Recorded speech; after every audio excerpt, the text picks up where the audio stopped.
L'amphithéâtre est plein et pourtant l'heure de la rentrée n'a toujours pas sonné. Une semaine de retard déjà et des étudiants qui se sentent laissés pour compte. Tant que l'administration pédagogique n'est pas effectuée, les bourses ne sont pas lancées. Donc du coup, les étudiants boursés se retrouvent encore plus dans une précarité.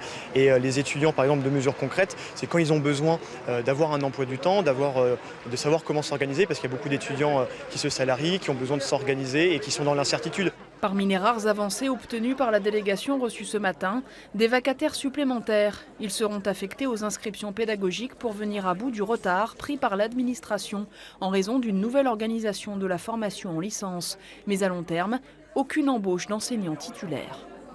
Il y a eu une augmentation de 20% d'étudiants en licence depuis 5 ans et il y a eu une diminution de 3-4% de titulaires.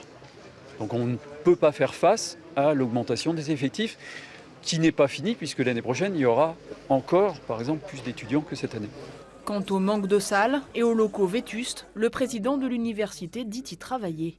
Je milite auprès des collectivités territoriales et aussi auprès de l'État pour que l'échéancier soit rapproché, qu'on ne ramène pas ces problèmes de locaux dans 10 ou 15 ans. Mais ce n'est pas quelque chose, évidemment, que je peux régler avec une belle baguette magique. En attendant d'éventuelles nouvelles constructions, les bâtiments ne seront plus affectés à un département en particulier, mais mutualisés et utilisés en fonction des besoins. D'après la présidence, cela devrait permettre à l'UFR des lettres et sciences humaines de bénéficier de locaux supplémentaires à la rentrée prochaine. Pas sûr que cela suffise à calmer les étudiants de cette année.